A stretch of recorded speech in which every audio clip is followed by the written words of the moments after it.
The next question of CodeChef Starters 115 is make all 0. In this question, we are given with an array of size n. Let's say array is A1, A2, A3, all the way up till An. Okay.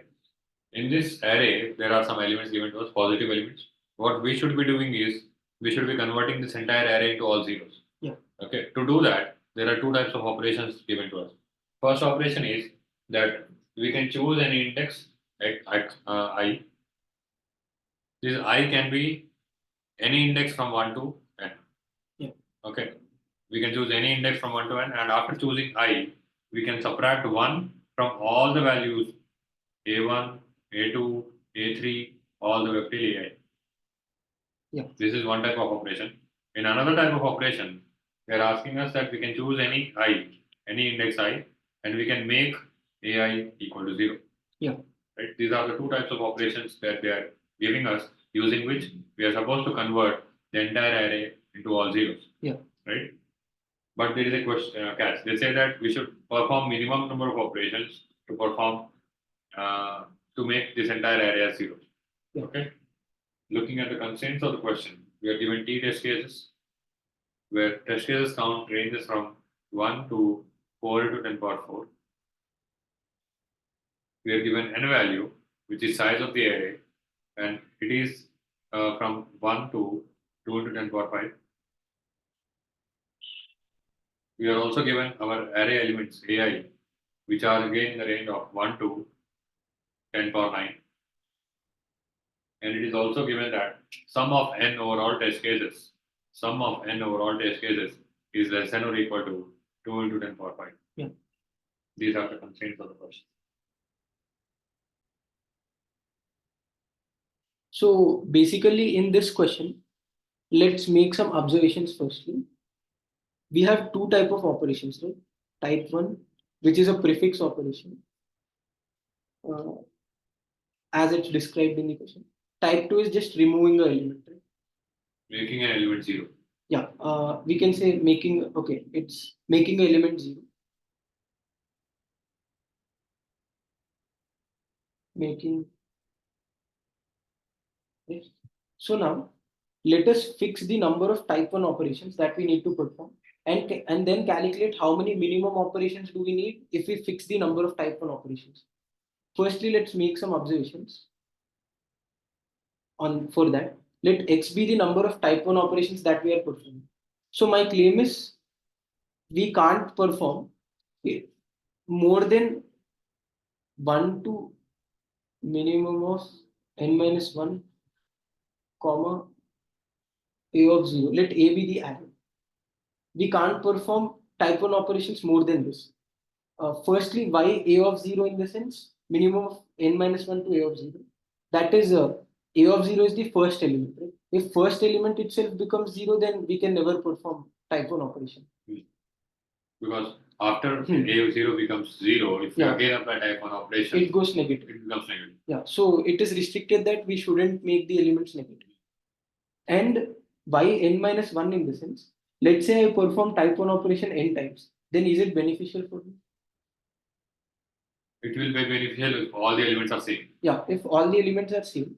But ultimately, if all the elements are same, I should perform x n times.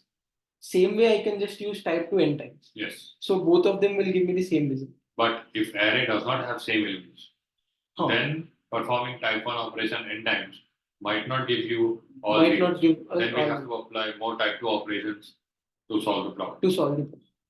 So that is why we can just say performing type 1 till n minus 1 is sufficient. Right, because if we apply type 1 operation n times, and still if you are not able to get the result and more number of type 2 operations are required, then it is beneficial to go with all type 2 operations instead of going with type 1. So we are restricting our number of type 1 operations from n minus 1 to a minimum of n minus 1 to 0. And we are starting our minimum number of type 1 operations with one type 1 operation. And okay, we can consider 0 as well. If it is 0, then answer would be end. Yes. So we can say 0 to minimum of n minus 1 comma a of 0. Now, the claim is, in case if we are performing type 1 operation, firstly, 0 is a special case. Performing type 1 operation 0 times will just result us in n, right? Because we should for sure perform type 2 n times. Yes. Now, in case if type 1 operation, that is if x is greater than 0, then the claim is number of times we need to perform type 1 operation to get minimum number of operations will be something in some value which is in the array only, and let's see why that is. So for getting minimum number of operations, x should be some value in the array, right? And in case there is some value greater than this range, we can ignore this. Yes. So now let's see why that is so. Firstly, to minimize the number of operations, it is, if we think it in this direction, it is always optimal to perform the last operation if and only if it makes some element in the array 0, right? If it's not making any element, let's say we performed x operations and we had some array configuration where number of zeros are c. Now when I perform one more extra operation, whatever count of zeros I have, if it's the same, then it's useless performing this operation. Right? Because however, if count of zeros is the same, that means non-zero elements are the same. We should perform type 2 operations on all the non-zero elements, which are n minus c non-zero elements. Right? So now it is, now let's say if I increase my x to 2 and my count also increased by 3 or 2, then we can say it is beneficial for us. Right? That is, on the last operation that we are performing, count should increase. Then only it will benefit us. Yes. Otherwise, it's useless performing the operation. So that is the reason. And count will only increase if x becomes some value in the array. Right. So from this we can see it is from this we can see it is always beneficial for x to be some value in the array. And we can take one example to it. We can take an example. Let's say 3, 2, 1. Okay, let's say 3, 2, 4, 10. Let's say for now. Now, let's say I'm performing operation only once. Then what happens? Initially, number of zeros are 0. Right? Yes. If I perform operation only once, it becomes 2, 1, 1, 2, and this is 9. Right? Here we have applied type 1 operation, on the last element. On the last element. So basically, on the complete array, because complete array is a prefix, we applied it on the complete array. Now, 2, 1, 1, 2, 9. Here, no 0 got created. Right? Now, if I perform it again, now because no 0 got created, here we required n operations. Now we performed a type 1 operation. Again, we need the same n operations. N type 2 operations. Right? N type 2 operations. So that means in total we need n plus 1 operations. So that is why here it was useless performing one operation. One type 1 operation. One type 1 operation. So this one. Now, if I perform it once again, then this becomes 8. Now some zeros got created. Because zeros got created, it might or might not be beneficial. So let's see if it's beneficial or not. But if zeros won't get created, it will never be beneficial. So here we perform 2 type 1 operations and we need to perform 3 type 2 operations, right? Which is n minus 2. So 5 type 2 operations. So here, however, we got the same value as the first configuration. Now let's say we performed it once again. Then it would be 0, 0, 0. And this time we applied type 1 operation on index 0. On till here. Till this prefix. From index 0 we started. From index 0. And we went towards left. Yeah, we went towards left. So basically till index 0's prefix, we applied type 1 operation. Why? Because basically you guys can assume that we are applying type 1 operation till a point where we can apply. So here previously we could apply throughout, right? But now because there is a 0 here, we can't apply type 1 operation beyond this. So that's why we applied till here. The reason for that is if we apply type 1 operation on any index after index 0, then the elements present at index 1 and index 2 will become negative. Negative. And we are not supposed to make any elements negative. Negative. Yeah. That's why we are applying type 1 operation on towards left of the leftmost 0. Yeah, leftmost. So for this, we need 3 type 1 operations and 2 type 2 operations, which will cost us 5. Right? So now we can't perform any further type 1 operations. Why? Because this becomes 0. Right? So among all these, the best answer is 5 that we got. Yeah. This is 5 and here it is 6. So here if we observe, it was useless performing an operation which is not equal to, it was useless performing type 1 operation x number of times where x is not equal to any element in the array. But here the x was equal to some element in the array. Here also it is equal to some element in the array. So final conclusion is if element is something in array, then it might or might not be beneficial performing x operations.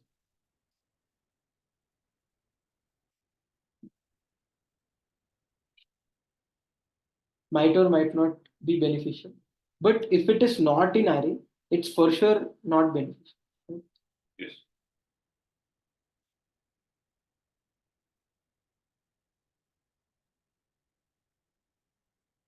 And here is how we proved it. And here is the dry run for it. So now, finally, if we go through the required made observations, these are the made observations. So my claim is these observations are sufficient to solve the problem.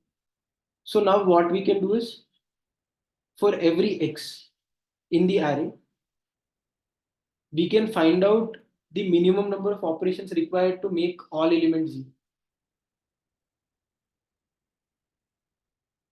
Then it would be just the minimum among all the fixed x, right? So now let's see how we can do that. So for that, let me take an example. So now let us see how we can solve it. Firstly, let's look over the set of x that we can pick. Set of x that we can pick are 6, then 8, 7. Okay, let's write all of them, all the unique elements, and then sort them. Then it would become 6, 7, 8, 9, and 10. Right? These are the set of elements that we can pick. Now, let us. When we say these are the set of elements when we can pick, these are the number of type 1 operations that we can perform on the array. On the array. So, if we perform 6 type 1 operations, then what will be the result? How many minimum operations do we do? If we perform 7 type 1 operations, minimum operations in total we need is what we are calculating for every fixed x. So, in case we are performing 6 type 1 operations, then can I say that which all elements would become 0? Basically, if I'm performing 6 type 1 operations, all these 6, my claim is we can perform on the complete array. Yes. Why? Because we know for sure all elements are less than or equal to 6. Right? Yes. So if we look over from the end, like this, in this direction, from left to right, we know this is the first occurrence of 6 from left to right. Right? So now we can say these two 6 will become 0. If we apply type 1 operation on the entire array. And let's not care about other values for now. Let's only see all those which are becoming 0. So if we perform 6 times perfectly, then all perfect 6 values will become 0. Yes. Now, so if x is, firstly x is 0, right? If x is 0, answer is n, right? We need n operations. N type 2 operations. N type 2 operations. So in total also it's n operations. Yes. So now if x is 6, we need 6 type 1 operations plus n minus so we need plus n minus 2 minus 2 type 2 operations. So small change in the example before this. Let us take 8 over here and let us take 7s over here. As the previous case isn't a very good example for handling all the edge cases. So now let us do it on this. So if we perform 6 operations, then in total we need 6 plus n minus 2 number of operations, right? These are the type 2 operations that we need to perform because there are already 2 zeros, and these are the type 1. So in total, if we see number of operations we need to perform are 6 plus 10, right? 16 operations. Yes. Now for 7, if we look, then if we look over, we can only perform operations on this array, right? Beyond this, we can't perform. So because we can perform only on this array, we can just make all these 7s 0, and there are no further 7s. So these are the things that become 0. So here we performed 7 type 1 operations plus n minus 5 type 2 operations. So the result of this is 7 plus 7, which is 14. Right. Now for 8, let's see. For 8, we can apply operations on this set of array. So that means we can perform operations over here, and one more small change. Assuming this is also 8, then we can, on this array, wherever we have 8s, those all become 0. So that means how many operations did, we performed 8 type 1 operations plus how many operations do we need to perform on type, do we need to perform which is of type? It is n minus 9, right? Yeah. These many type 2s we need, which is nothing but 8 plus 8 plus 3. So that is 11. We Yes. need 11 operations. And when x was 0, we were required 12 operations. Now, for 9, if we look over, for sure we should only perform operations in this span, right? So here there is no 9. So that means here, in case we perform 9 operations, then it would be 9 plus n minus 9, which is 12. Right? And if we perform 10 operations, it would be 10 operations of type 1 plus n minus 10. Why? Because we have a 10 here. 10 is present at index 0, at index 0, which can be made 0. And we pick this prefix as we can't extend the prefix further. So this results in 10 plus n minus 10, which is 12. So among all these, here we require 12 operations.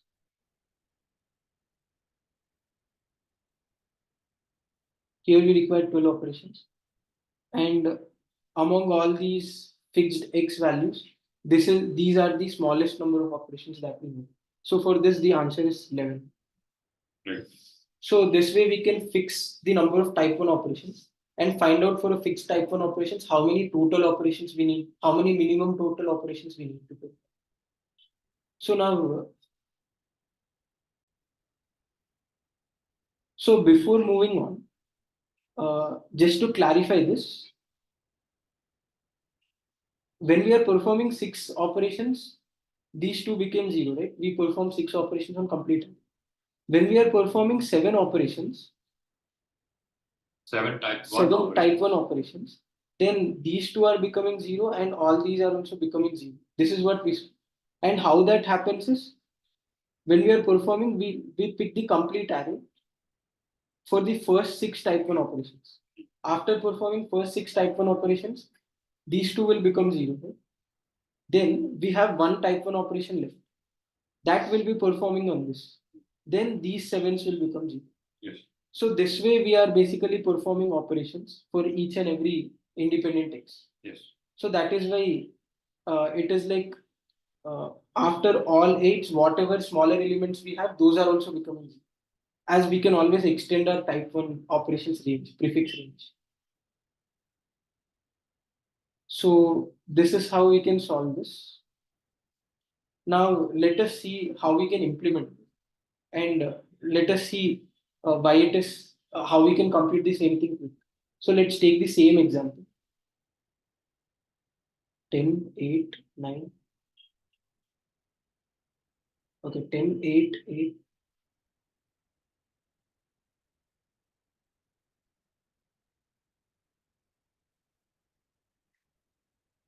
6, 10 and 6, right? So this is 0, 1,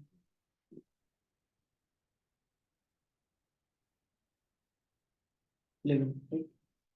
So now, here what we can do is, for every fixed value in the array, we can maintain what is the, where is the first occurrence, where the index of the first occurrence of that value is, from left to right. So let's say, for 10, the first occurrence is at 0. Let's write them in sorted order. So for 6, the first occurrence is at index 9. For 7, the first occurrence is at index 6. For 8, the first occurrence is at index 1. For 9, the first occurrence is at index 4. For 10, the index first occurrence of the index is at 0. So this one we can just maintain using a map. And we can just maintain the sorted order, in sorted order.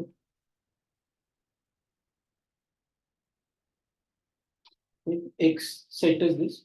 And x0 we already know. We can just handle that beforehand. For this, the answer is A. Now, for 6, what we can do is, while implementing to make it faster, we can start from the end and we can just move till the first occurrence of 6. And in this range, whichever 6 we find, we can make everything 0. Right? So that means till here, number of zeros are 2. Right? Now, for 7, what we can do is we can start extending the range from here on. Right? Why? Because 7s, let's say I had a 7 after this, then this 7 can never be made 0. Why? Because we can't extend our prefix till here for 7 times, as this will become 0 before performing 7 operations.